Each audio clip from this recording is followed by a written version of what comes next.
Noswaith dda, a croeso chi gyd yma I fferm Arddangos Pendre. Good evening and a warm welcome to you all to Pendre. Pasta this evening will be delivered through Welsh only, so if you are currently listening through Facebook Live, you will need to access the Zoom application, and a link to that should be on your screen now if you are listening through Facebook. Once you're within Zoom, you need to click then on the interpretation icon on your screen, and then select for English, and hopefully that should work for everyone. But please do get in touch if you require any assistance. Felly, Lisa Roberts dwi o Cyswllt Ffermio, a heno mi fyddai'n cael sgwrs efo'r ffarmwr Arddangos Tom Evans, mam ffarm Pendre, a hefyd yn ymuno ni mi fydd arbenigwr glaswellt annibynnol Chris Diller a Rhys Williams o Precision Grazing fydd yn trafod gwaith prosiect sydd wedi bod yn mynd mlaen yma yn Pendre. Hefyd yn ymuno ni mi fydd Nia Davies o Hybygu Cymru a fydd yn rhoi trosolwg ar chydig o'r gwaith ymchwil mae Hybygu Cymru wedi bod yn wneud ynglyn â'r amgylchedd a porfa. Ac hefyd I gloi mi fydd Mark Bowen, ein swyddog datblygu Gogledd Ceredigion yn rhoi trosolwg I ni o chydig o wasanaethau cyswllt ffermio. Felly, I ddechrau heno, fyswn I licio cyflwyno ein siaradwr cyntaf ni, sef ffarmwr Arddangos Tom Evans. Felly, noswaith dda I ti, Tom? Noswaith dda, Lisa. Diolch yn fawr. Felly, Tom, so ti licio dechrau ni off heno jyst trwy sôn chydig bach am gefndir di a byw ti'n neud yma ar ffarm Pendre? Diolch, Lisa. Wel, prynwyd Pendre gan fy rhieni tua o 19 mlynedd yn ôl, so mae'r ffarm gatre lan yn Pont y Fynach, sydd rhedeg gyda fy rhieni o hyd. Dwi yn mewn partneriaeth gyda fy nraig ar y daliad yma. Hefyd, I ni'n renti 2 lle arall ac yn ffermio tua 200 erw o jyst hano. Mae fy wraig yn dysgu llawn amser a wedyn dwi yn gweithio bant o'r ffarm hefyd trydiau gyda Welsh Lamb and Beef Producers. Defed, I ni'n cadw I gyd, dim gwartheg ma ar hyn y bryd. I ni'n cadw tua just dros 500 o defed magi. I ni'n cadw wedyn tua 200 o sbynod o wymenwed. Hanner y rheini yn mynd I hwrdd a hanner ddim. Ac hefyd ac yn cadw rhai hynny mlaen i'r diadell yn amlwg ac yn gwerthu rhai yn y sales hydrewen fel defed blwydd. O ran y defed mae bach o cymysgedd o systemau gyda ni. Yn Pendre hunan, I ni'n wyna'n gynta, defed croesfryd ac yn mynd i'r hwrdd Beltex Cross Charley I cael trial bwrw yr marchnad cynnar, gobeithio dachrau machnata 8 nawr yn yr wsos nesaf. Rheini fydd gen I canol Chwefror, lan hyd at diwedd Chwefror a mewn I dachrau Mawrth. Wedyn, mae gyda ni defed texel sy'n cael ei croesi gyda hwrdd Blueface. Mae'r females cael ei cadw mlaen mewn i'r diadell mules, a wedyn ni'n gwerthu hyrddod hefyd texel cross Blueface. Hefyd mae diadell fach iawn o defed Penfrith Bryniau Cymru efo ni, a defed fath Cymraeg, defed Improved Welsh Cymraeg Tregaron. Mae rheini wedyn yn cael ei cadw ar y daliad arall, ac I ni'n gwerthu hyrddod allan o'r defed yna. So, ni'n gwerthu tua ar ben y defed ar 200 ysbynod, ni'n cadw tua 50 o hyrddod blwydd pob blwyddyn. So, mae hwnna'n wedi dod erbyn hyn yn part mawr o'r busnes hefyd. Ie. Ac wyt ti'n rhan o prosiect Hybygu Cymru, yr Hill Ran Scheme efo'r defed mynydd Cymraeg wedyn? Odw, wedi mynd mewn, wedi dechrau llynedd, so dwi'n rhan o beth maen nhw'n galw Cohort 2, sef yr ail grŵp I ymuno, a wedi dechrau llynedd trwy dewis 150 o'r defed. Oedd e'n proses o cymeryd tissue samples o'r defed, a beth I ni'n anelu at wneud yw gweithio mas EBVs ar gyfer yr defed mynydd. A'r gobeith wedyn yw ffordd o adnabod y defed cryfa a hefyd y defed gwana sydd yn y diadell. A hefyd dwi yn gobeithio bwriadu cadw wy'n hyrddod sydd gyda EBVs tu ôl nhw mwyn machnata hyrddod gyda EBVs arnyn nhw. So, mae wedi bod yn proses eitha gwahanol I beth dwi'n gyfarwydd gyda. Ni wedi dechrau gyda cymryd tissue samples oddi wrth y defed nôl yn y hydre pwyso condition score a wedyn rhoi data o sut mynd I sganio mewn. So y proses nesaf nawr bydd cymeryd tissue sample o'r ŵyn nawr amser marc nodi ŵyn a pwyso nhw 8 week weeks wedyn i cael dechrau sefydlu EBV ar gyfer ŵyn. Gwych, diolch ti, Tom. Wedyn, be ydy dy amcanion di falle fel busnes? Be ydy lle wyt ti eisiau mynd ar busnes i'r dyfodol? I'r dyfodol, ar y foment dwi'n reit gysurus gyda'r gweithio a ffermio. Dwi'n teimlo bod y fi balans reit dda o ran sicrwydd incwm hefyd. O ran y ffarmo yn seiliedig, mae yna rhywfaint o dreulu at y ddeiar. Dwi ddim yn berchen, fel pob ffarmwr, licen i berchen mwy o deiar dwi'n ffarmo. So, i geri uchelgais fi yw o bosib un diwrnod gallu cynyddu yr deiar sydd gyda fi, ond trwy pechnogaeth ond lle renti oherwydd ansefydrwydd i'r busnes, really. Ac wedyn Tom, wyt ti wedi bod yn rhan o'r prosiect Porfa Cymru efo cyswllt ffermio. Y prosiect hynny mewn ffordd wedi bod yn edrych ar tua 50 bron o ffermwyr i gyd ymwyl erbyn hyn yn mesur porfa ar draws Gymru, ffermwyr llaeth a ffermwyr beef a defed. Ac yn mewnbynnu'r data yna wedyn i gyd i cyswllt ffermio, fel bod ffermwyr ar draws Gymru wedyn yn gallu gweld beth yw'r tyfiant porfa yn ei ardal nhw ar yr adeg benodol hynny. So, ti wedi bod yn rhan o'r prosiect yna, Tom. Sut wyt ti wedi buddio o'r prosiect hynny ag wedi falle mewn flwyddyn fel enni lle mae tyfiant porfa falle wedi bod chydig yn ar adeg yn mynd yn ei blaen yn y Gwanwyn? Yn sicr, mae wedi bod yn buddiol iawn i fi mwyn gallu budgeto faint y porfa sydd ar y ffarm i ateb y faint o stoc sydd yma. Mae wedi bod yn buddiol iawn o ran gweithio mas faint y ceie sydd angen cadw nôl yn y geia i cael rhoi'r rest mwyn troi mas amser wyna. Hefyd, dwi'n credu'n gryf mewn cymharu, so fel wedwch chi, mae 100% y ffermwyr arall ynglwm â'r prosiect, a mae gallu cymharu tyfiant ni fan hyn i nhw yn rhywbeth buddiol iawn, a yn personol dwi licio gweld os gallai cynyddu tyfiant i matcho beth sydd y ffermwyr eraill, so dyna ffordd fi'n edrych fe, ond yn sicr yr ochr budget o mae wedi bod yn wych a gweithio mas y wedge dyda fi tyblaen y defed a faint y demand sydd ar y diadell, so yn buddiol iawn. Greu, diolch ti, Tom. A dwi'n cofiwch mae modd i chi weld y data yna sydd ar y tyfiant ar draws Gymru ar wefan cyswllt ffermio. Mae hwnnw ar gael i chi yn wythnosol, felly mae modd i chi edrych ar y wefan am hynny. Hefyd cofiwch mae modd i chi ofyn cwestiynau trwy gydol heno. Os ydych chi yn gwrando trwy Zoom, mae modd i chi wneud hynny trwy wasgu ar y botwm Q&A ar eich sgrin. Neu yn amlwg, os ydych chi'n gwrando trwy Facebook, mae modd i chi ddanfon sylw ato ni. A gobeithio wedyn allwn ni ateb eich cwestiynau chi'n fyw yma heno. Felly, ymlaen â ni wan i sôn falle am ychydig o'r prosiectau sydd wedi bod yn ymlaen yma yn Pendre. Ac i ddechrau, mae wnawn ni siarad gyda Chris Diller. A'r prosiect mae Chris Diller yn mynd i sôn i ni amdan ydy'r prosiect sydd wedi bod yn edrych ar wella safon y porfeydd yma yn Pendre drwy droshadu. So I'd like to welcome Chris Diller here this evening, and thank you very much, Chris, for joining us. Basically, could you give us a bit of an introduction and some of the background to the project that's been going on here in Pendre? Certainly, evening everyone. Pendre is not far down the road from me, down in the nice cushy tropical climates down near Llanfihangel and Trasgoed that way.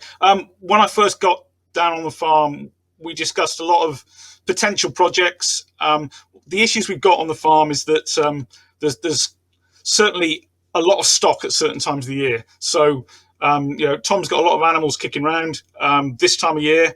And we were looking to improve, not necessarily the amount of grass he grew, but to look at improving sward quality and try and boost early season production when he's got a lot of lambs and ewes on the ground April, May time.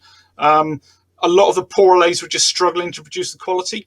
And ultimately, it's about trying to reduce purchase feeds. So you saw Tom wandering around earlier with an empty bag. There's too many of those empty bags running around. It was just, can we boost grass quality? So already on the farm, Tom's been busy reseeding. It was a challenge really to find out where we could tinker around with things without taking too much land out of production. Right behind where the guys are sat now, you can see the banks behind Tom. He'd love to do something with those, but the soils are really thin and it's a nasty, horrible slope. So I said, we'll do those when we've done other things, and we'll take the easy pickings first. So the options we've got in terms of improving sward quality, Reese is going to talk about how we change things through management. So certainly, we've had the place soil tested. We've looked at low pHs and some potash issues.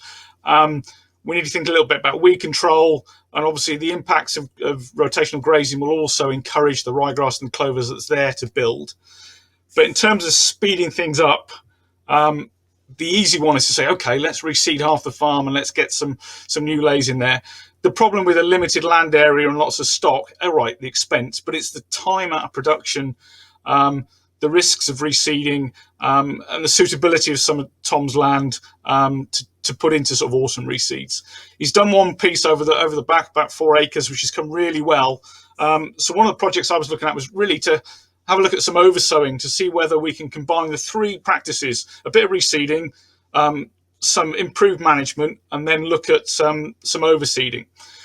Okay, it's relatively cheap. A lot of people are looking at overseeding. The problems are always about getting soil seed contact, getting the conditions right for that overseeding operation, so that grass isn't out competing, but also we've got enough moisture. Early management's crucial, and again, one of the issues we've got is because of the high stock numbers in that early part of the year, is whether or not overseeding is going to be that successful. There's certainly challenges to it. So the project we set up back in September, we picked a couple of fields on the edge of the farm. It's always easy when we're oversowing and reseeding to start around the edges, because I know they're not going to get particularly hammered as such, and I can isolate them at the sides and give them a bit of rest. We picked one field.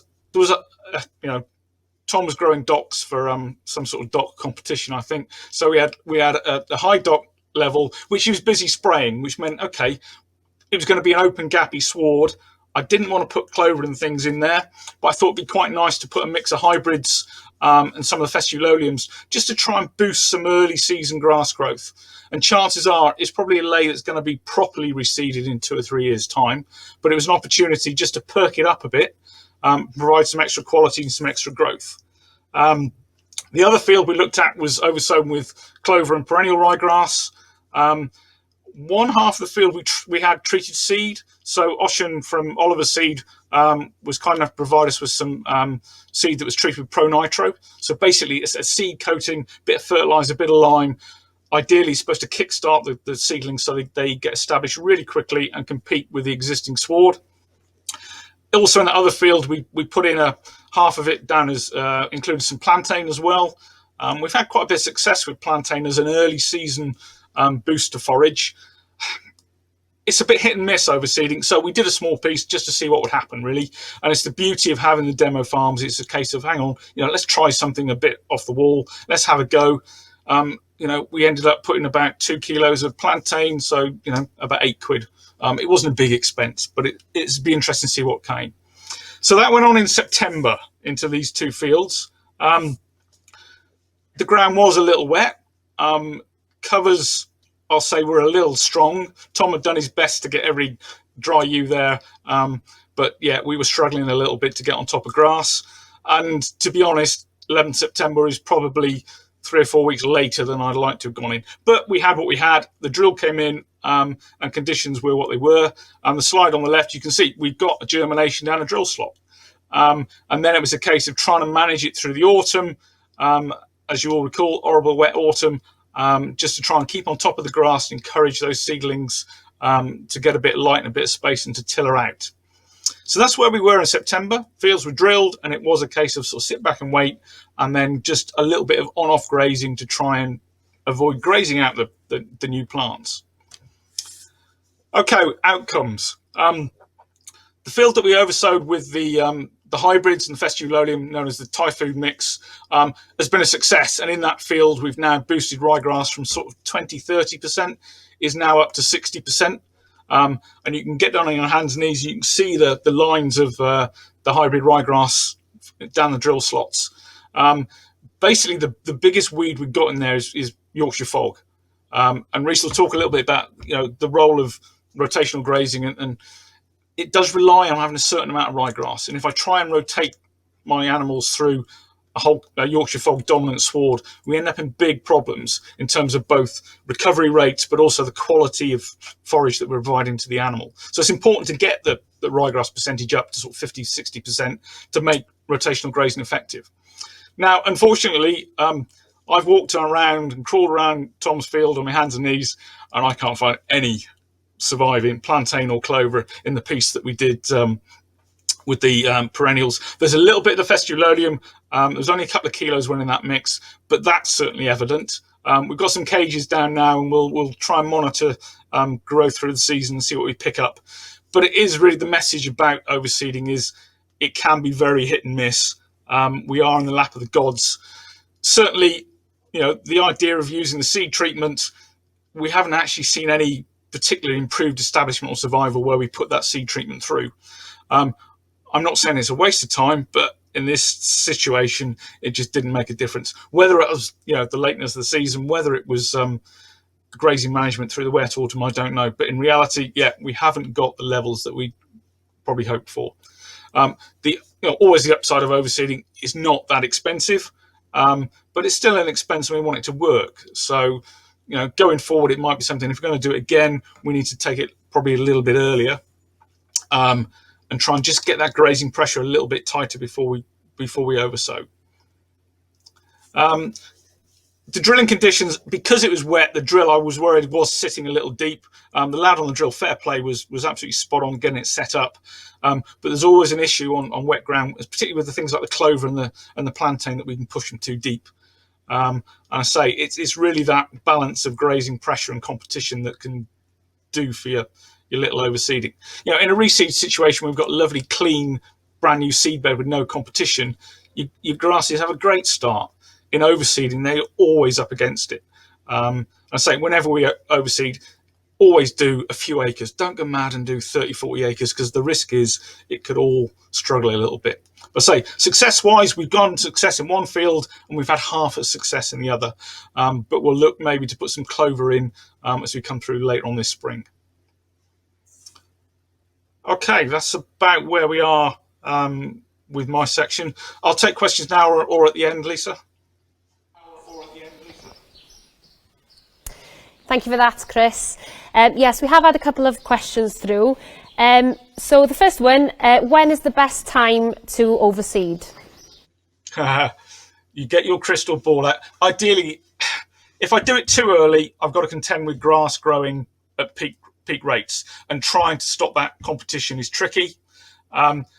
If we leave it a bit later, I've also got hopefully a ruck of dry stock that I can push a little bit to keep the swards down. So I would normally aim for sort of July, August. If we follow a silage cut, then swards are open, there's a bit more space. One of the problems we had with Tom swards, I couldn't bring the rakes in. There was just too much density there, which is why we ended up going for a drill. And I think we're probably 3 or 4 weeks a little bit too late, but we just had to run with the weather conditions. Prior to that, it was way too dry. And then we went through a wet spell, and it was just a window of opportunity when conditions were sort of half right.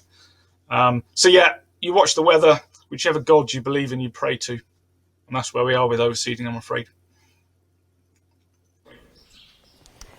Thank you, Chris. And then one more question just now.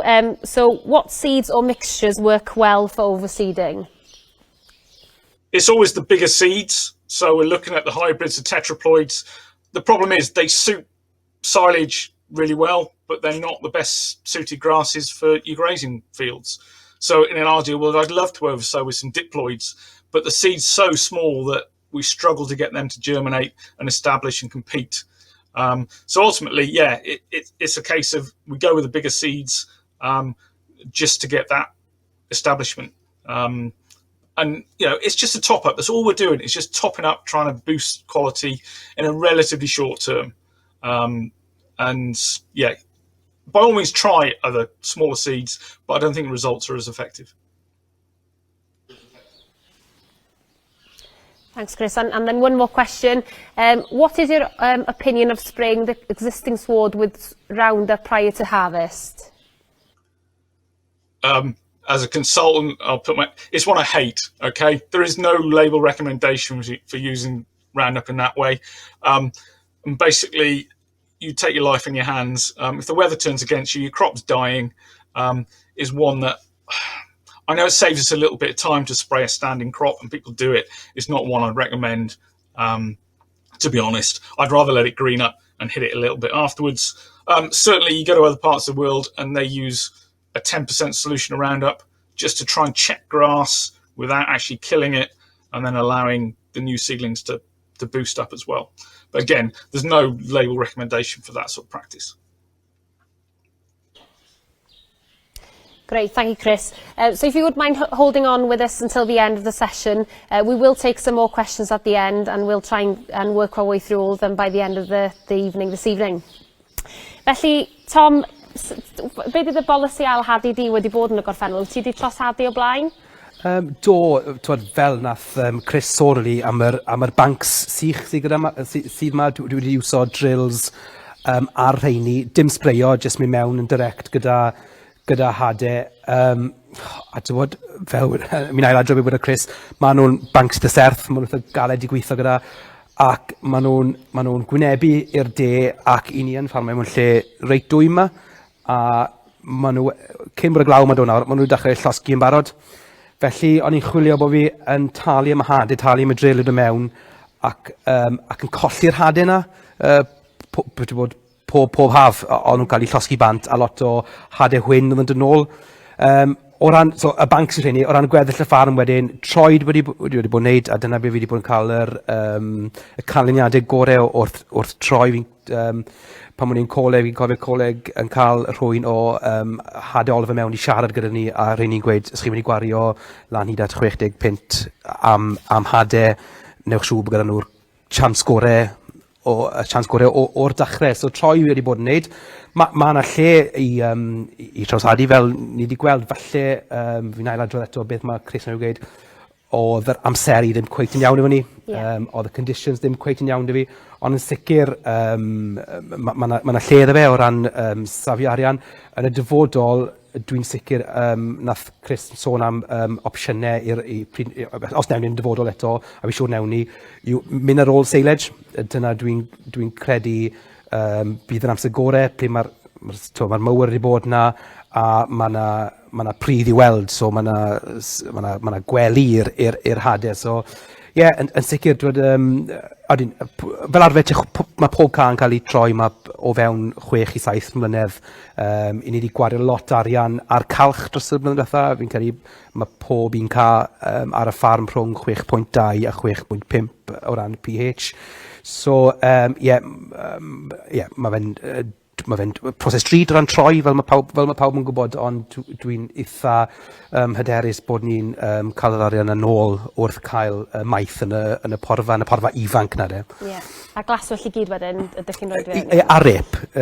Dwi'n rhoi'r rep mewn. Yn hydre dwi'n wastad yn, dwi'n eitha drwm ar y stocking rates yma mewn dre. Felly dwi'n gweld yn y hydre, dwi'n gweld mae'r llai o pwysau o ran, mae lot, mae'r oen i gyd yn mynd, mae'r defyd i gyd yn sych. Mae yna digon o porfa ar y llawr, so dwi wastad yn gweld taw, dyna'r amser gorau i ni ailhadu, a mae fe'n gweithio'n gwrdd wedyn o ran ambell waith prynu yw'n stor mewn. Neu, yn amlwg, mae'n gyda tail ends o'r tiadaeth Cymraeg, so mae yna rep wedyn ar y ddeiar i gael pesgu rheini wedyn. Diolch i ti, Tom. Felly, ymlaen yn ei wan, o ti'n sôn am y cyfraddau stocio, ymlaen yn i'r ail brosiect sydd wedi bod yn ymlaen yma ym Pendre, lle dyn ni wedi bod yn edrych ar pori cylchdro yma, a gweld sut mae'r effaith y pori cylchdro, nid yn unig yn gael ar y rheolaeth y porfa yma, ac sut dyn ni'n utilisio'r porfa yma yn well yn Pendre, ond hefyd yn cael yr effaith ar y deunydd organic yn y pridd. Ac yma i sôn mwy am hynny, mae Rhys Williams o Precision Grazing. Felly, nos o ddau ti Rhys, a diolch yn fawr iawn i ti am ymuno fo ni.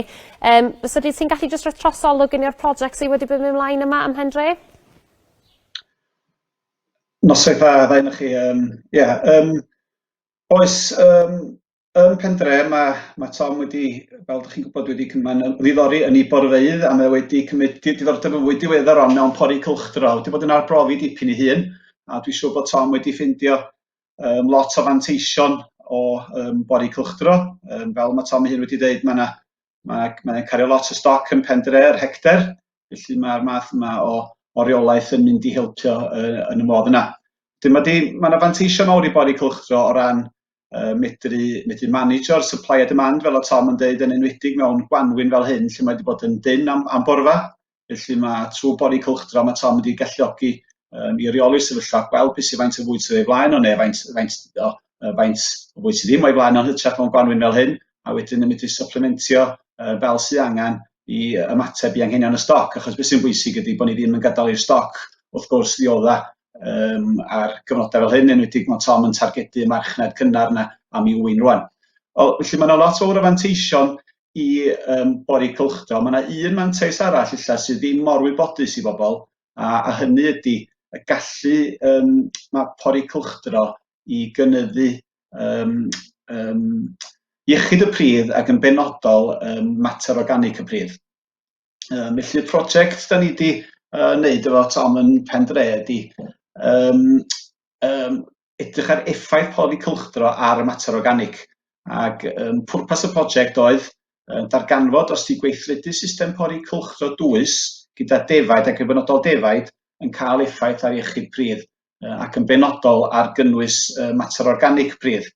Mae yna brofion wedi dangos dros y byd i gyd bod hyn yn wir. Mae body cylchdro yn wneud lles iechyd y pridd ac yn benodol i mater organic, ond illa dim gymaint hynny o waith ymchwil wedi cael ei wneud efo ar system defaid. Mae ffarm Tom yn ffarm sydd reit gyffredin, math o ffarm defaid yn Gymru, felly fysa'n wych medru dangos bod y math yma o reolaeth o ffarm fel sgyn Tom yn cael effaith positif fel hyn ar iechyd pridd.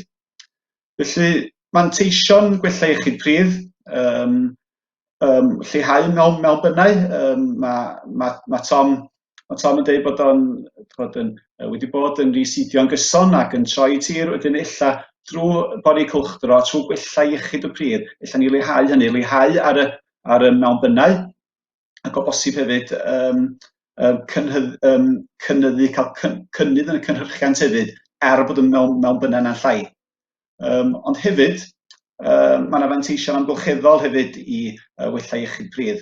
Eto, da ni wedi sôn am yr aredig ac yn y blaen. Wel, mae yna bethau amgylcheddol sydd yn dim mor hael efo'r amgylchedd trwy aredig a trin a rhoi pridd yn agored, a da chi'n codi risg o soil erosion, da chi'n difrodi bywydeg hefyd y pridd drwy aredig ac yn y blaen.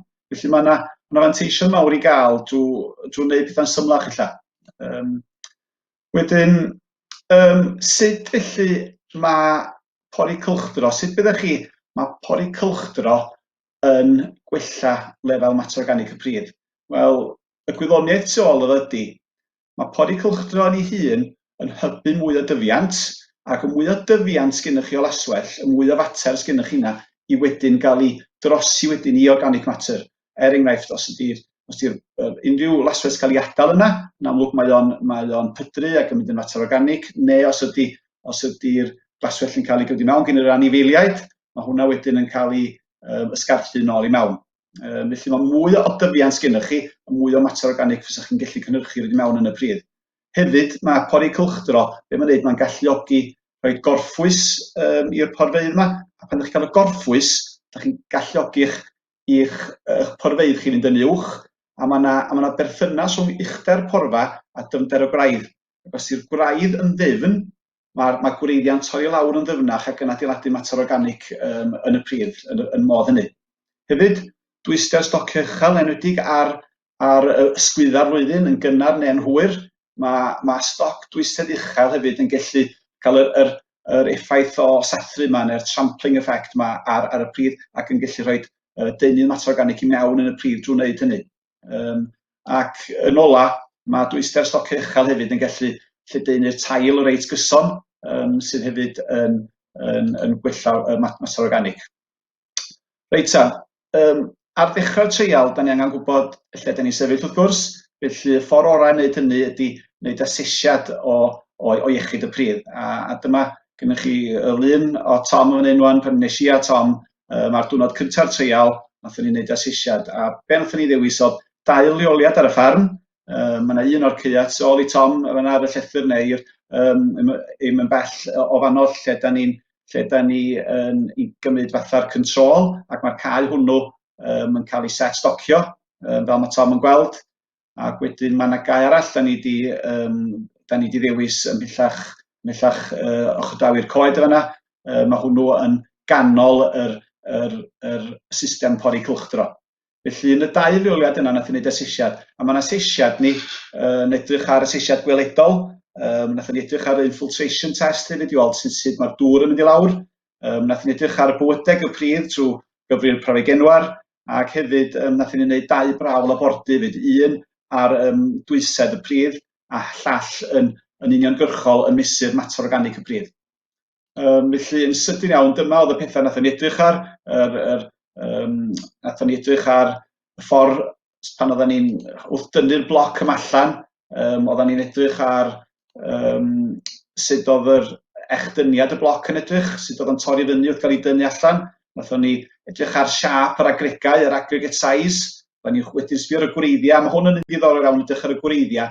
Mae'n arwydd pendant iawn o'r sgynnych chi compaction, lle di'r gwreiddiau pa mor ddifn maen nhw'n mynd i mewn i lawr, a pa siap maen nhw'n mynd ar draws neu i lawr, a hefyd ydyn nhw'n lleol iawn ta ydyn nhw wedi cael eu gwasgaru.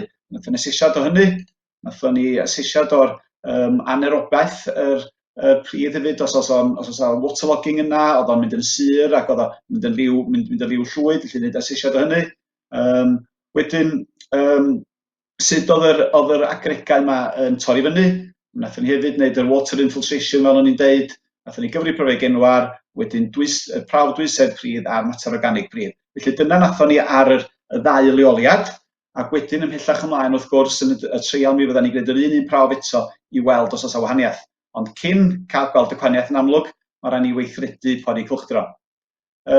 Dyma chydig o lyniau wedyn o'r sampla nathon ni, a mae'r llun ar y chwith ydy o'r cae sy'n rhan o'r pori cylchdro, a'r llun ar y dde wedyn sydd o'r cae sy'n mynd i gael ei set stocio. Ydych chi'n gweld yma, mae yna wahaniaeth, a dwi'n meddwl bod rhaid chi fod yn arbenigwr i weld pa un o hynna sydd fwyaf iach, Mae'r un ar y chwith yn amlwg mae'r agregau yn llai, does ddim craciau ar draws, mae'r agregau yn torri'n hawdd, ac hefyd, sy'ch chi'n gweld digon manwl, mae'r gwreiddiau chydig yn ddyfnach, ond hefyd maen nhw ddim mor lleol, a maen nhw'n mynd i lawr yn well, felly mae yna wahaniaeth amlwg i ddechrau digwyr cyn dechrau'r treial. Hefyd, o'n i'n edrych yn fwy manwl ar y gwreiddiau, ac os oes darna bridd yn sownd yn y gwreiddiau, mae hynny'n arwydd da, ac hefyd wrth gwrs y cyfri'r praweg enwar. Dyma fap nathon ni o'r ffarm wan i, er mwyn medru gweithredu'r treial, o rhaid i roi cyngor i Tom ar sut i reoli'r stoc a'r pori cylchdro. Felly mae'r cae sydd yn reit ar y chwith, hwnna di'r cae sy'n cael ei control, cael ei set stocio, a mae gweddill, os da chi'n gweld, wedi cael ei amlinellu mewn byd yn glir iawn y caeau eraill yma, mae hyn i gyd ar system a pori cylchdro. Mae Tom wedi bod yn arbrofi efo pori cylchdro cyn i mi ddod i weld o, dweud y gwir, a mae wedi cael hwyl reit dda ni, a be nathon ni'n neud wedyn oedd just ehangu ar be oedd Tom wedi wneud y gwir. Mae gen Tom rhyw 90 o gaeau ar y ffarm, beth bynnag, a mae 90 o gaeau yn digon da yn ei hunan i fedru dechrau pori cylchdro os gennych chi mond un criw o stoc. Ond mae gen Tom fwy na un criw o stoc, er enghraifft, singles a'r twins a'r spinod ac yn y blaen. Felly mewn sefyllfa fel yna, oedd yn angen mwy o gaeau. Felly be mae Tom wedi wneud ydy wedi rhannu efo ffensys temporary i greu o dros 20 o baddocks. Mae dros 20 o baddocks fel hyn yn galluogi o reoli o 2 neu 3 cylchdro oddi fewn hyn mewn ffordd. Felly dwi wedi gweithio'n agos efo Tom yn rheoli hyn, a mae Tom wedi cael canlyniadau da. Dwi'n siŵr sef o'n deud i hun rwan, fel y dydodd ar y dechrau digwydd, heb y math yma o reolaeth, dwi'n siŵr y bysa fo ddim mor gyffyrddus ac y mae o rwan y gwanwyn yma. Mae fel rhan o'r prosiect porfa Cymru, mae Tom wedi sôn bod nhw'n mesur, ac wrth gwrs un peth ydy mesur, a mi wylsoch chi lun o Tom yn cerdded efo'i plate meter yn mesur. Un peth ydy mesur, ond beth ydych chi'n gwneud efo'r data wedyn. Wedyn, gyda ni feddalwedd yma lle da ni'n defnyddio i roed y data i mewn, a beth da ni weld yn mi na Tom egluro ni wedge a Tom alw fo, a dyma di hon. Hon ydy'r wedge o'r caeau, lle mae bob un bar fan hyn yn cynrychioli cae, ac wedyn Yr uchafyd ydy'r bar y fwyaf byd o borfa sydd yn nhw, a mae'r covers ar yr ochr chwith chi fanna. Ond wedyn, beth sy'n ddiddorol ydy'r lein las yna, y demand line. Ac y demand line ydy, mae honno'n cael ei ffennu gan nifer y stocs yna, a be da ni'n galw y galw neu'r demand. Felly be da ni eisiau ydy bod y llinell las yna yn gorffwys yn daclus ar ben y ceia, a digwydd bod dwi wedi cymryd hwn oedd ar meddalwedd sgin Tom Trauma, a digwydd bod fel hyn mae'n edrych heddiw. A mae'n sefyllfa reit iach i feddwl y gwanwyn da ni wedi cael, a mae Tom wedi rheoli'r sefyllfa yn arbennig gwanwyn yma. Reit, mae Tom wedi bod yn rheoli'r system, ac mae'n bach yn gynnar wrth gwrs i weld gwahaniaeth rwan. Mae gen ni dipyn amser i fynd tan byddwn ni'n gwneud y profion ola i weld os oes unrhyw newid. Ond dyma'r carinadau cychwynnol gathon ni. Dyma di'r pethau nes i resig yna o ochr yr asesiad gweledol yn edrych ar yr aggregate shape, size, a'r gwreiddiau ac yn y blaen. Wedyn ond fydden ni sgor i hein allan o 5, a wedyn hwn ydy'r cae cyntaf yn y golofn gyntaf sydd wedi cael ei set stocio, a'r llall wedyn ydy'r un sydd wedi cael ei pori cylchdro. A fel ydych chi'n gweld, mae'r un pori cylchdro fel ydych chi'n gweld o'r llun digwydd, mae iechyd o chydig bach yn well. Hwn ydy'r infiltration test, y munudau mae gymryd i'r dŵr mynd i lawr, nath ni'n gwneud y cyfri pryfau genwar, ond yr diddorol ydy'r un olau un digwydd. Mi nathon ni yrru samplau ffwrdd, ac dwi'n gweld welsoch chi'n y llun yn y lluniau cynt, o gyn Tom corer mawr, a mae'r corer mawr fel yn gallu cymryd sampla pridd o wahanol ddyfnderoedd. Felly mae yna sampl o 10 i 10, sampl o 10 i 20, a sampl o 20 i 30. A mi ath yr sampla yna mynd i gael ei asesu, a dyma'r canonadau. A hein, yr trin yn y gwylod yna, mae'r trial yma wedi bod yn fwyaf ddiddordeb yn wrth gwrs, sef yr organic matter.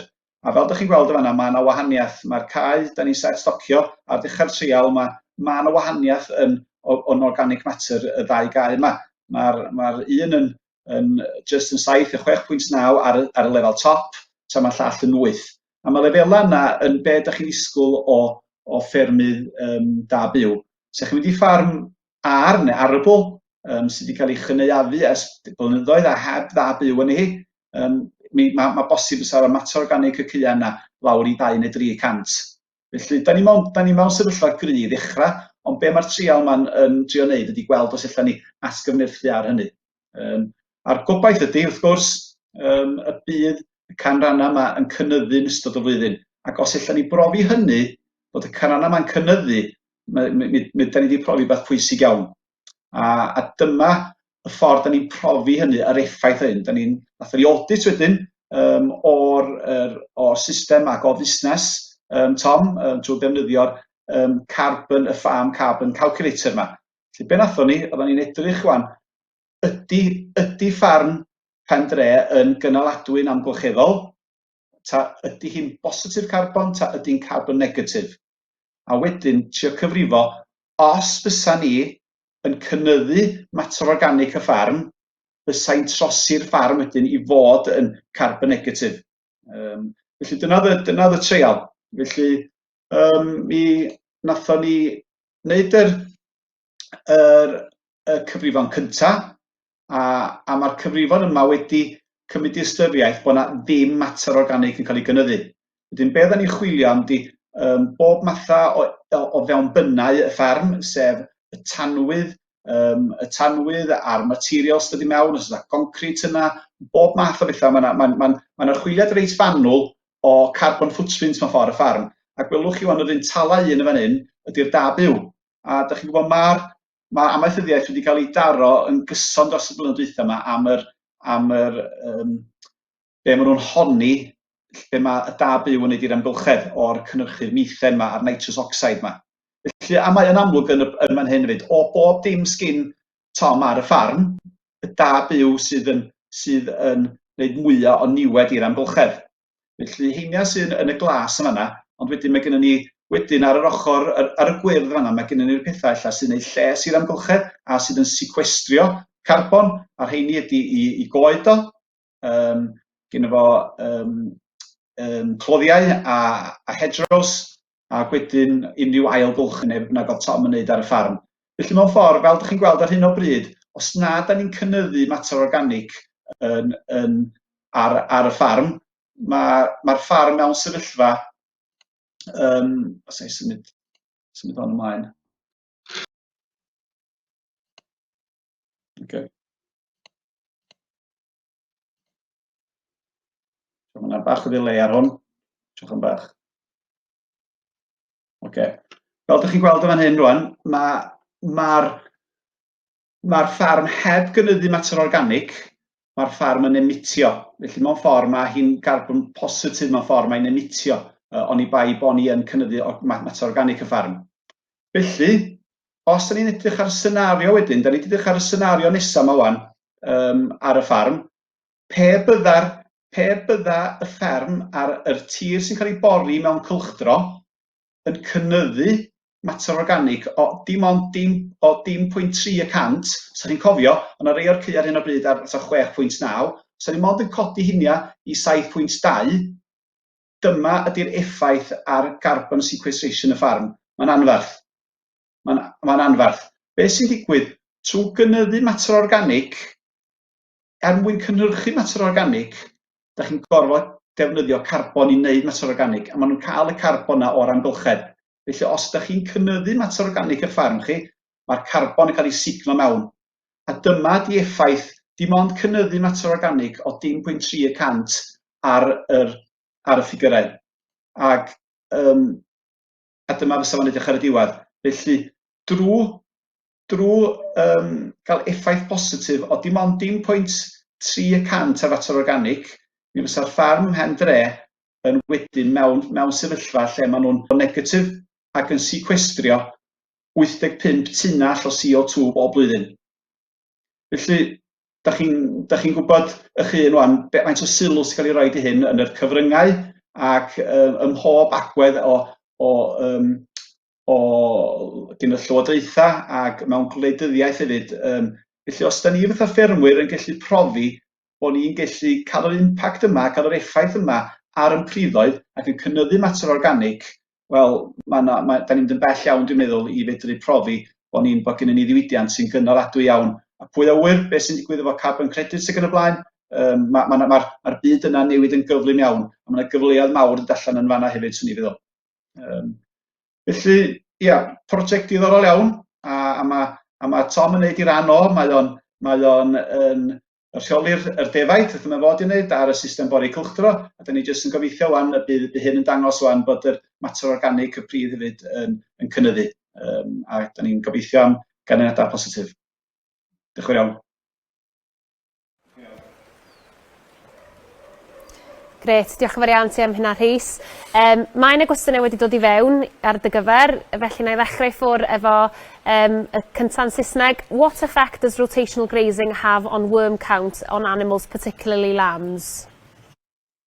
Worm count, rotational grazing doesn't necessarily reduce worm burden because there's obviously stocking density there and more competition, but rotational grazing does provide livestock with the right nutrients and the quality of pastures and the quality of grass, which could put them in a good position to fight any sorts of challenges, really. But also, if you look at the science behind it, the worms are at the base of the plant. So if you're rotationally grazing at the right way and you're leaving the right residuals and moving quick enough through the rotation, they are susceptible to less of a burden actually than they would in a stock situation where they are grazing lower. Yeah. Diolch, Rhys. Un arall wedi dod i fewn, pa mor uchel all mater organic cyrraedd mewn pridd? Cwestiwn da iawn, a dydw i ddim yn gwybod yr ateb yn union i hynny, achos fel nes i sôn, mae'r mater organic, da ni mewn sefyllfa gref fel mae ar ffermydd da byw, mae'r mater organic yn iach. Felly mae'r codi y lefel top na yn gynyddol ac i godion gyson yn mynd i fod yn heriol am arni. Os ych chi'r ffarm arable sydd 200, 300, wel, mae lot o le i fynd. Ar ffarm da byw, mae yna lai o le i fynd, ond beth lle mae'r potensial ydy yn is yn y pridd.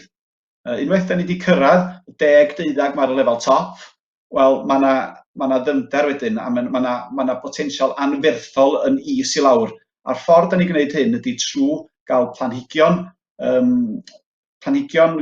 sydd yn gwreiddio'n ddyfnach, a efo pori cylchdro hefyd, mae'n galluogi'r gwreiddiau yma fynd yn is. A fan'na mae'r potensial mawr i ffermydd da byw ydy i sequestro carbon yn is na just y 10 centimetr top na.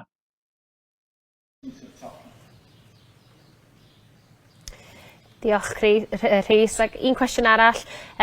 How much more grass can you grow when rotational grazing compared to set stocked? Very good question. This is a question that we're sort of often asked, really, and it's very difficult to put an exact figure on it because every scenario and every situation is different. But as a rule of thumb, really, if you're going from a total set stock situation to a rotational grazing system without any other management change other than rotational grazing, you should expect to grow sort of a third more grass in a year. So that's huge, really. It's a huge. And if anybody offered you sort of a third of your farm again for free, well, you'd jump at the chance. So simply by putting some infrastructure in and moving your stock in a managed way, you can grow a third. You can grow a third more grass and keep the quality.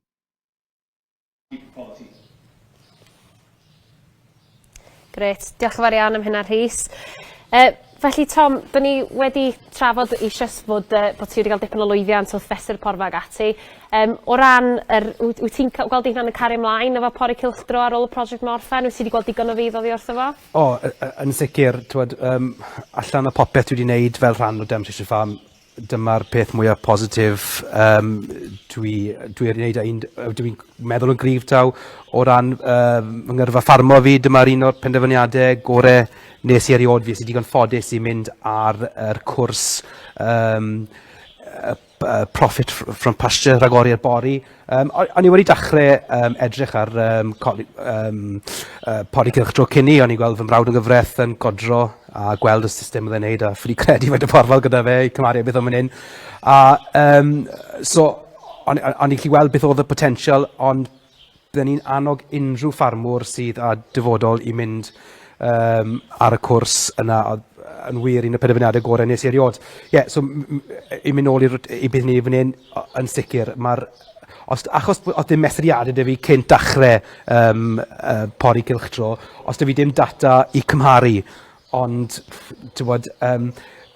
yr blwyddyn wedi cael, mae wedi bod yn blwyddyn caled o ran yn wedi yn y mis diwethaf o ran tyfiant, o fewn y cylchdro, o'n i'n troi y defed ŵyn mewn i 2,200 o kilogramau o dry matter yr hectar ddoe. Byddwn ni bythri byddwydio wneud hynna gynt. Hefyd, yr ochr ariannol o hynny hefyd, dwi wedi mwy na haneri y faint o dwysfwyd yn rhywddio o fewn diadell. Mae'r defed oedd yn geni ma yr ŵyn oedd yn geni ma a'i mamed yn canol Chwefror. Maen nhw wedi mynd allan heb dim un, ond yn cael ei bwydo yn y shed nes bod nhw'n wynac yn y pens bach, ac o'n nhw'n mynd allan i porfa le, o'n i wedi cadw ers Tachwedd llynedd. Dwi nhw wedi cael dim un kilogram o dwysfwyd. Dwi yn ffido yr spynod, dwi'n gweld angen bach mwy help ar rheini, bod nhw'n mor ifanc yn magu. Ond mwy na haneri, so mae'r beth dwi wedi safio fyny yn angladadwy, a mae hwnna wedi dod trwy pori cylchdro. Mae'r ffarm ar hyn y bryd, mae hanner yn cael ei pori cylchdro, mae hanner dal yn set stocked oherwydd mae'r defed o'r dau daliad arall wedi bod yn aros mynd a wedyn cael ei cario o yma. So bydd rheini yn dod mewn i'r rotation cymryd hir, a sy'n rhywun yn dod ma nawr ac mynd i edrych ar cyflwr y porfeidd yn y ceie sy'n mae'r rotational grazing yn digwydd a ble dwi'n set stocko, mae'r cymariaeth yn anhygoel. So, mae dy fi lot i diolch i Rhys am yr cyngor dwi wedi cael gyda fe. Mae fe ar ochr ffôn, pendra'r ffôn o hyd, a dwi'n gweld mae wedi bod yn amrysiadwy i'r busnes yn sicr. Ie, felly wedi talu ar ei ganfed i tîm am Pendre. Yn sicr, mae'n swto fi'r dim. Felly, nhw'n ni symud ymlaen iwan yn aros ar y thema amgylchedd mewn ffordd. Yn amlwg, dyn ni fel sector o dan pwysau mawr i wella yn perfformiad ni'n amgylcheddol. Ac yma i drafod mwy am chydig o'r gwaith ymchwil ar yr amgylcheddau porfa mae nhw wedi bod yn gwneud. Ydy Nia Davies o Hybu Cymru. Felly, noswaith ti Nia, a croeso ti yma. A so ni'n licio roi drosodd ar y wena drosodd i ti jyst gyflwyno chydig mwy am y gwaith ymchwil dych chi wedi bod yn gwneud. Diolch yn fawr i ti, Lisa, noswaith i chi gyd. So fel wedi Lisa enw i yw Nia Davies a dwi'n swyddog ymchwil a datblygu Hybu Cymru. So o fewn Hybu Cymru, mae gwaith ymchwil a datblygu yn weithgaredd craidd i wneud y sector cig coch yn Cymru yn mwy proffidiol. So dyn ni'n gweithio efo prifysgolion, busnesau, colegau, a pan bod prosiectau gwaith ymchwil o ffydd i'r diwydiant yn y Deyrnas Unedig yn gyffredinol. Dyn ni'n gweithio ar cyllid efo HDB, QMS a Ag-Research. So fel chi'n gallu gweld fyna, rhai o'r pwnciau y fath o prosiectau dyn ni'n cefnogi. So, dwi jyst mynd i tynnu sylw chi at cwbl o prosiectau ni gyda ar y funud. Yr un gyntaf, GrassCheck TV. Mae hwn wedi cael ei adeiladu o'r fersiwn GrassCheck Gogledd Iwerddon. Gath hwnna ei sefydlu nôl tua 20 blynedd nôl fi'n meddwl. So rhan o'r prosiect mae wedyn yw i mesur porfa a prosiect Binc Nodi. So mae 50 o ffermwyr beef defaid godro, spots coch fyna yw'r ffermwyr beef a defed, wedyn spots glas yw'r ffermwyr godro. Mae'r prosiect ar ei rhedeg o 2019 a dod i ben lenni nawr. Mae rhan o'r prosiect, mae dyn ni ffermwyr sydd wedi bod yn mesur porfa unwaith yr wythnos, a wedyn cymryd sampl ar gyfer ansawdd unwaith pob 2 wythnos, a wneud hyn o mis Mawrth i mis Hydref wedyn. Jyst i roi syniad i chi, blwyddyn diwetha yng Nghymru, tyfwn ni 10.6 tynnell o 3 metr y hectar, cymaru ar Deyrnas Unedig ar cyfartaledd tyfodd 9.5. A wedyn, jyst yn edrych ar lenni, sy'n sy'n gweud gormod y biti'r tywydd ni wedi gael, ond fel chi'n gallu gweld o'r graff, mae Cymru tu ôl y tyfiant sydd ni wedi gweld y cyfartaledd am y 2 blwyddyn diwetha'r prosiect. A os bod ni'n edrych ar yr dde wedyn, mae tyfiant porfa ar y funud yn 36.7 kilos. Amser hyn blwyddyn diwetha oedd e'n 50.8. A wedyn mae soil moisture dal 115. A uwchben 60 mae'r potensial i gael effaith ar tyfiant porfa.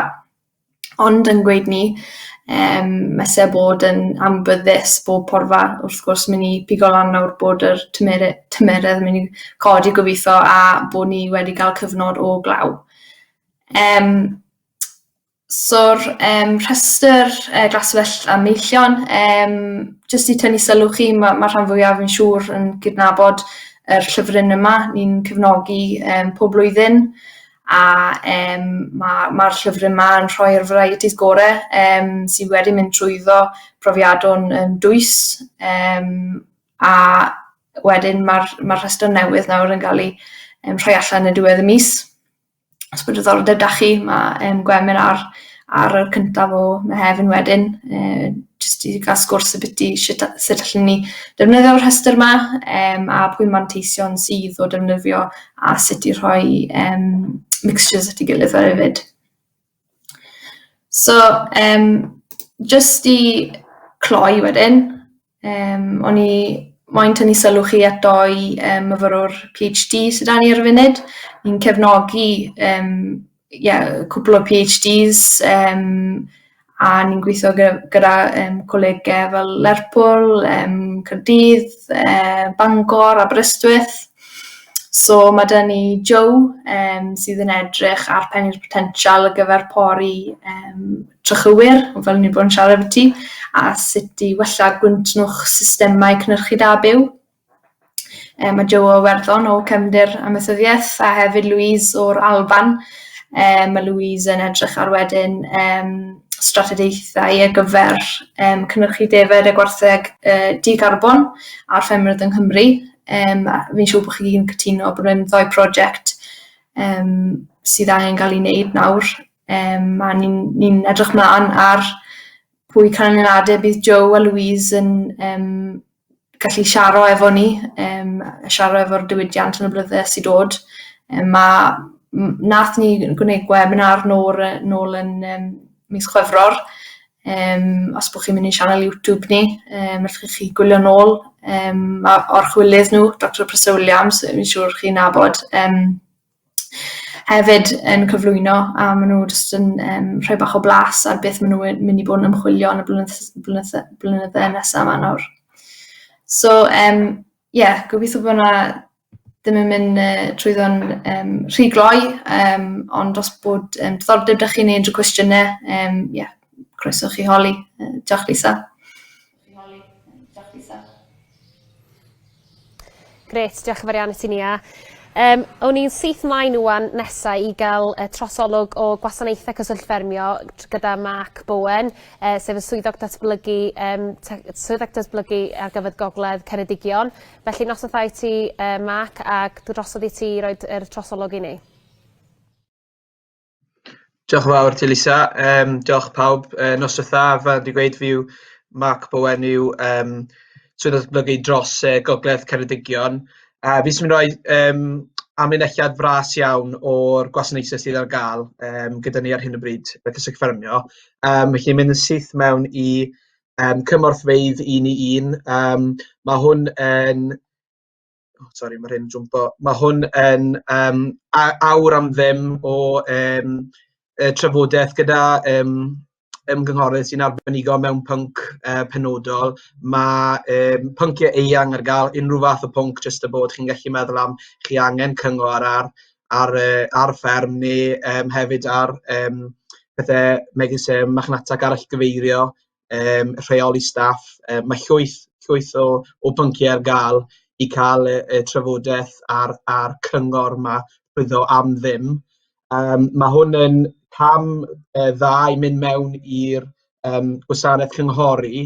Mae hwn yn cyngor eto gyda ymgynghorwr arbenigol mewn pynciau penodol. Mae hwn ar gael eto i gyd ar ystod eang y bynciau. Mae'r cyngor wedi cyngori wedi cyhudo hyd lan at 80% ar ffurf 1 i 1 neu 100% wedi mewn grŵp o 3 ffarm neu fwy.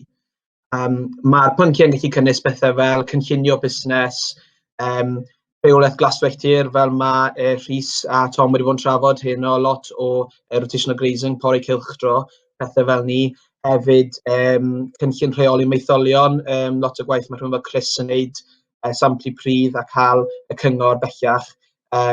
A eto i gyd ystod eang y bynciau i gael ei trafod fy ni.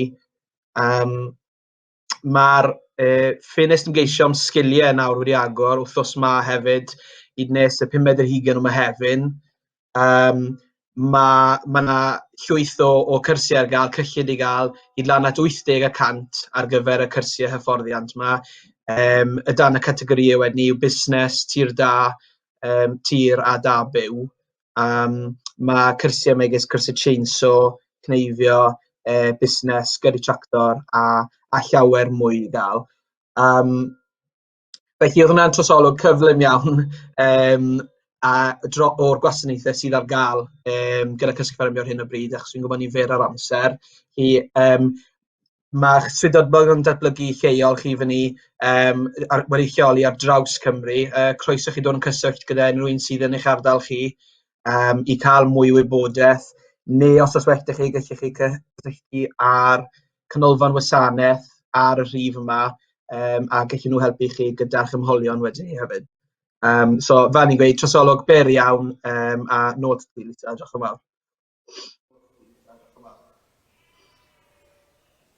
Gret, diolch yn fawr iawn i ti Mark, ac yn sicr y neges fanna ydy cysylltwch efo ni am unrhyw wybodaeth ar unrhyw beth o'r gwasanaethau ydych chi wedi clywed heno.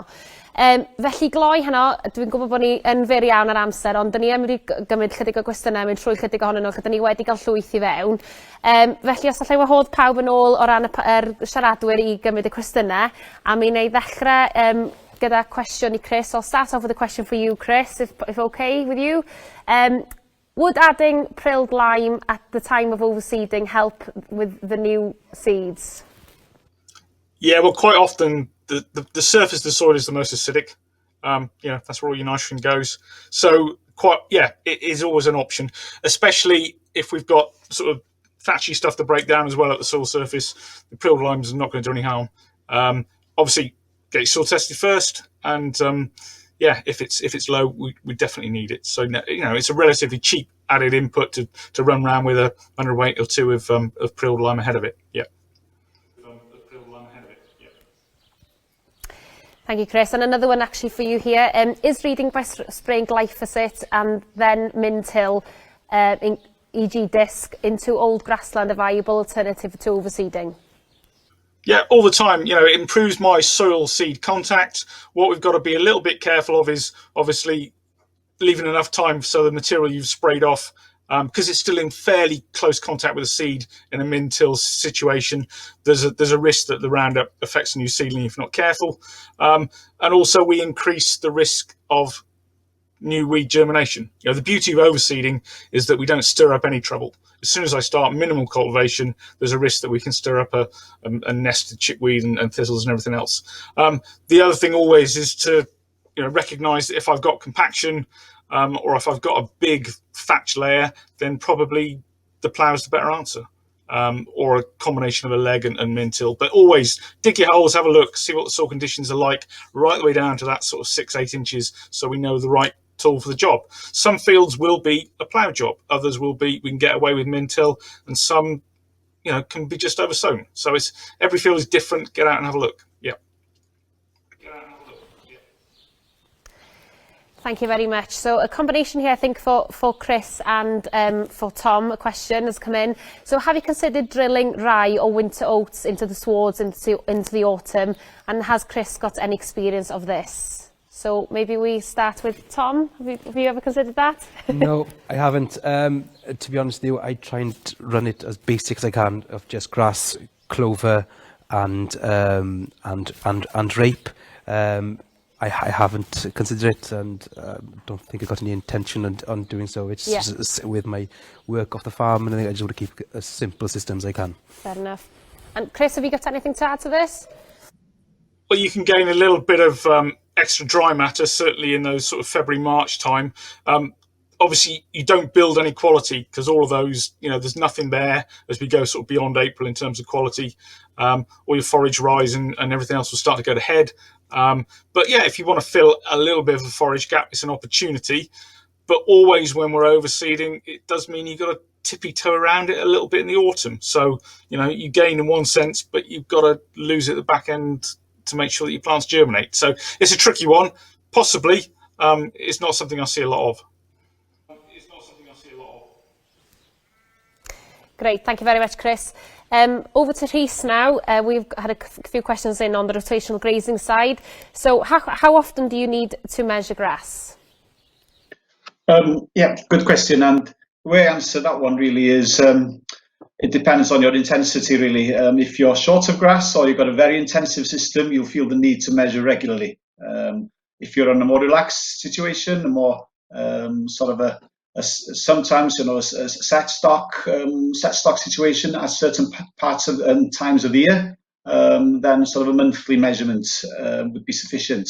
But it does depend really on the intensity of your system. These dairy guys who are very intensive and depend on that grass and depend on that supply-demand balance. They religiously sort of measure it every week, the same as sort of these heifer eras and intensive rotation grazing sheep farmers as well. They'll measure once every week. But it depends on intensity. Thank you, Rhys. Diolch yn fawr. Another question, does holistic grazing systems build organic matter at a quicker rate than conventional rotational grazing? Okay. Yeah, good question. Holistic grazing, there's a lot of interest in holistic grazing now, and what holistic grazing means is going a step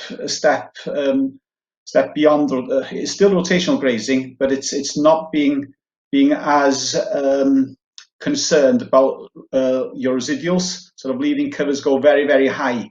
And leaving covers go very, very high means that you've got deeper roots. So therefore, a lot of the trials have shown that sort of these holistic grazing, regenerative grazing systems do build organic matter very, very quickly. And a part of that really is not just because of the roots going down, it's because of the concept of sort of grazing a third, leaving a third, and trampling in a third. And that trampling effect of holistic grazing, especially the shoulders of the ear, sort of pushing these plant materials down and letting it break down, again, builds up organic matter. So in short, I expect that it does.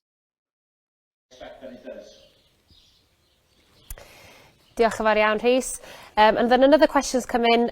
What levels do you put stock into the fields, and at what levels would you take the stock out? So in terms of grass length. Okay. I've got a hand really, just by chance. I've got a sword stick, and sort of the sword stick gives you the measurements of grass, and obviously the same sort of thing as a plate meter will give you the reading of kilograms of dry matter per hectare. And so what we're looking at, residuals are the heights that stock come out, and we're always looking, whatever class of stock we've got really, we're looking at residuals of sort of 1500, and that means in centimetres, 1500 is sort of 3 to 4 centimetres of compressed grass height. It's natural that sheep do tend to graze lower, so it's more challenging to keep those residuals as high as 1500 with sheep, but definitely with cattle, 1500. Going into covers then, which is a good question. Cattle, you can go up to anything sort of 3,000 or 3,000 kilograms, which is 10 centimeters of compressed height. And then the smaller the animal, the lower the height really. So if you're looking at weaned lambs, you're looking at something on sort of the 1900, 2000. Then something in between mature ewes can go into covers of 2005 and so on. So really you're looking at somewhere in between 2,000 and 3,000 for any class of stock. Gret, diolch yn fawr iawn, Rhys. Felly dyna ni'n anffodus, mae'r amser ar ben. Diolch yn fawr iawn i chi gyd am wrando heno. Diolch hefyd yn amlwg i'n siaradwyr ni gyd i heno, ag hefyd i Tom Evans a'i deulu yma am yn croesawu ni yma ym Pendre heno. Fel fydd y digwyddiad yn gorffen heno, mi fydd yna gyfle i chi llenwi ffurflen gwerthuso i fewn i ni, a mae'n hynod o bwysig i ni gael unrhyw adborth gennych chi wrth drefnu digwyddiadau i'r dyfodol. Felly, diolch yn fawr iawn i chi gyd am ymuno efo ni heno, a noswaith dda i chi gyd.